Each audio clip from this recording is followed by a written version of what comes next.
And I guess it's worth noting too, so everyone's aware, there's only one beta server. So this isn't like, you know, we're on Europe, we're on Korea like we classically are in other tournaments. There's only just one beta server right now.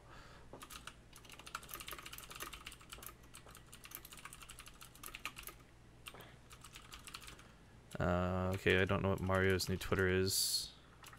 So let's play HTOMario versus Acer Nerchio. TVZ best of 3 on BaseTradeTV. Hashtag Lycan League. Boom. Get on Twitter, retweet that if you guys got it. And, oh, this lag. Give it a sec. It'll pass. There we go. Nailed it. And, well, welcome back to the Lycan League. Game number 1 in a brand new best of 3. Got so many games ahead of us still, guys, so don't worry. Lots of good exploration with Legacy of the Void as we watch more players play. Spawning in the top left corner of the map, it's going to be the Red Terran player, HTOMario. In the bottom right, as the blue Zerg, it's Nerchio. I gotta ask, have you ever heard anyone pronounce it Mario? No. One of my best friends does this, and it drives me insane. And I recognize that it's like a valid way to say it. But yo, like, real question for Twitch chat right now. 1 for Mario, 2 for Mario. I need to know how you guys say this name. Because I was not aware there was another way to say it. Is it really another way to say it? Or is it like, you know, you can say...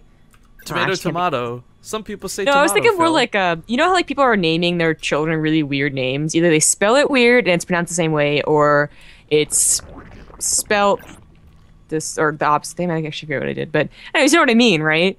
So like, maybe it's like that. It's Tiffany with 3 Ys. Yeah, something like that. But it's actually like, you know, Tiffany spelled normal, but it's actually like pronounced Typhony. And you're like, man. why would you do that? Those are the awkward ones. Sorry, by the way, if we're missing any sub shoutouts, guys. With Legacy of the Void going on, there's so much to pay attention to with all these cool new tricks and gadgets. But I guess, again, going back to some of the cool new things, we've got to see a lot of Zerg so far, so we'll kind of leave them be where they are. But Terran, again, if you're going bio, there's really not a lot of changes. The Marauder was slightly nerfed with damage it deals. It does kind of suck because it leaves the question of what you're going to do in the late game if you decide to play bio. Right now, there's not really that gap, and maybe that's where the new Terran unit goes, because there's still one unannounced, uncreated Terran unit with the removal of the Herc. But for the most part, I mean, Cyclones are good. Siege tanks have a really cool dynamic to them, where before their greatest weaknesses was, you know, you've got this line of siege tanks, ultras and links run up to it, and they're just screwed because they're stuck there. Now you can actually pick them up in the medevacs without unsieging them. You can place them outside blinding clouds. There's certainly a lot of cool ways Terran can start using mech in ways that they never were able to before. But is Mario maybe gonna go with a Hellion opener? Looks like it. Either that or like a Widowmine opener. Yeah, I would hope Widowmines, to be honest with you. As we discussed last time, Roach openers, Roach follow-ups, Ravager all-ins, I mean, these are just so common right now. Yeah. I mean, Hellions are still good at their job, you know, their secondary job, which would be scouting. But, yeah, they're not very useful for, like, the defense, and I guess they can still run in there if they're really being greedy, which it looks like Nerchio is being kind of greedy, getting this really quick third. Yeah, this is actually, here's the thing about Nerchio I'm really excited about, though. I mentioned this briefly earlier, I'll bring it up again. He had a lot of early success of using all-ins and catching people off guard in Heart of the Swarm, but one of the other small things he did, and again, this is like one of the rare times he ever streamed, was he really experimented and played with his food, so to speak. Like, if he got up 1-0 in a series, he'd be the type of guy to swap a race, or to try something silly tactics-wise. So for Nerchio's sake, we're either going to see some really cool play out of him, I think, or we're going to see some really creative play. Not TLO creative, but, you know, creative. So it looks to be Hellion drops, which are certainly a fairly effective opener. You're going to put on some aggression and get decent scouting, and luckily Nerchio did go for a greedy build. But I think what his plan is, what his thought process is that if he keeps the medevac alive, he can go ahead and do those tank drops as well. Because, I mean, it's Mario, and honestly, yeah. mech seems to be the way to, if not the way that everyone's absolutely going to play, they may have actually buffed mech a little bit too much, or just, well, the second unit might go to bio, so really can't say anything yet, but... it's just, you know, that's what everyone wants to use anyways, because the new stuff is on the factory. I really want to see if Banshees become more utilized with the Fusion Core tier upgrade. You know, man, you know, actually that's, I was thinking about the Ultras, right? Because Marauders got so nerfed versus Ultras, because Marauders got nerfed and Ultras got buffed. And I was like, well, you could try and swap in like tanks, like a lot of tanks, and that'll probably do okay. But I wonder if Banshees would suddenly be good too. I guess we should take a moment to explain these nerfs and buffs we're discussing too on the pause screen. First off, Ultras can now get like +7 armor, which is ridiculous.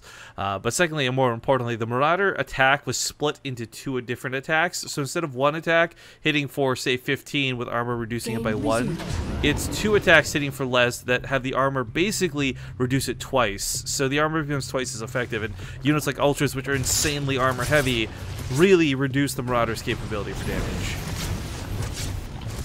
Oh, the Hellion drops they're doing okay. They're finding a nice little position here, taking down a couple of Lings, but that medevac is being targeted down quite nicely, and he does want to keep that alive. I mean, even if he's not going to follow up immediately with a tank drop, it's still useful for later when the defense happens. I mean, medevacs already kind of found their place back in a mech with Hellbats being able to get healed by them, and now they found a further place being with mech with these tanks. I definitely agree. Like before, we would always talk about how it's pretty important to keep the medevacs alive. Just if nothing else, the fact that they're expensive, but now more than ever, you need them for mobility. Now, I'm not sure if we'll see tank harass per se, but we do have the Ravagers on the way, and unfortunately, with the way it is, tanks are stationary. So if left sitting here, you know that corrosive bile that's got pretty long range on it. It hits for 60 damage a shot. It's really not hard to take a siege tank out that is stuck in one spot that can't move. But that's what the medevac is for. Yeah, exactly. Easy pickup, really, and you can maneuver as much as you want. Roaches still aren't that fast. I don't know if he has speed quite yet. He does not. Ravagers, by the way, guys, for as big as they are, they really don't have much health. They, in fact, have less than a Roach. It's pretty ridiculous. But here we go with this tank shot micro. It's silly, it's funny, but it's good. Mutas are going to play like a very big part in every single map. I don't know about ZvT. Who cares about ZvT, am I right? No, but, it's still, like, you need them against disruptor drops, and apparently you need them against Ravagers too, or tank drops, I mean. Yeah, catching those medevacs is going to be disruptor an absolute priority. You know, the crazy thing that goes with this too is like just because you have the medevac as well, you've got that high ground vision. It's so hard to shut this down. That is crazy. Oh my god. I mean, that would be this micro, the projectiles can't touch them. I wonder if like a slightly, like, it's not like too heavy, so it might be a good idea, but if this becomes too powerful, because honestly, it is really powerful. You still take the unit that its problem was being, you know, it couldn't move, and making it move like so good would be that it actually loses high ground vision at least when it's on the medevac, so you can't see what you're going into. Well, one of the biggest costs to this, though, right, is he's putting so much micro into the siege tank that you do risk slipping at home or another engagement going poorly. In fact, just abandoned ship on the siege tank here, so he looks away for 1 second and loses it. Yeah. But it's you know, there's another one right back here. You are going mech after all. Oh, it's kind of cool to see him go for a lot of Widow Mines. Not only are those going to be effective versus Mutalisks, but Mario actually has a bit of a history of using Widow Mines versus Zerg, where he does go heavier on them than most anyways, so it'd be kind of cool to see how these get utilized. Yeah. Now, hopefully Mario does recognize that, you know, Mutas will be on the way, because he just showed he's willing to tank drop, and we'll have some defenses. He's getting a couple missile turrets and a couple of Vikings. I think it's a Thor to pop out here too. Well, Nerchio certainly has control on his side of the map. Lots of creep spread. Mutalisks finally coming out, but you know, mech has got this certain quality to it. There's actually a bug right now in the beta. I'll point this out really quick. We don't have it in play yet. But Blue Flame doesn't show up on the Hellbats even if you have Blue Flame. Regardless of that, though, I do like mech just for the fact that the new Lings are so dangerous, and with having Hellbats in play, it's the best way to shut them down. Looks like he's not going to go for many mutas. They were just to try and deal with the medevac drops if they continued. But you know, I know we talked about the viability of tech swapping for Terran in Legacy of the Void, so I actually tried to just do like straight up like mech bio combo, and it actually wasn't too bad. Now this drop didn't do anything. Well, I guess it killed a couple drones maybe, but mech and bio combined, it you know, you go mech first to deal with like Ravager rushes that are so popular now, and you go into bio later, and you do the drops. It can be really effective. Yeah. Well, we got some Cyclones coming out, and that's not the Raven upgrade, guys. It's actually the Cyclone upgrade, give it a little bit extra range. Some placeholder graphics, obviously, but the siege tank line's looking okay, but there's no medevacs to carry these away, so they will go down. Widow Mines looking to get in that fight, but they get focused down pretty quickly, and Mario just gets absolutely swamped. I don't know what he was doing or where he was looking, but perhaps the drops on the other side of the map were too much, and I think Nerchio might just win the game on this. There's nothing to stop Looks this. like it. Cyclones are pretty good, but GG. It seems, I mean, that game just looked like, you know, the better player in Heart of the Swarm won, because really, Nerchio was not experimenting much, right? So it wasn't like he was messing up because he didn't know what this cost or what that cost. He made like 5 Ravagers, otherwise it was like a Ling Roach Swamp. Yeah, folks were asking, by the way, what's the cost of a Ravager? I can't remember the actual mineral and gas cost, but the biggest cost to it is the fact that it costs 1 supply.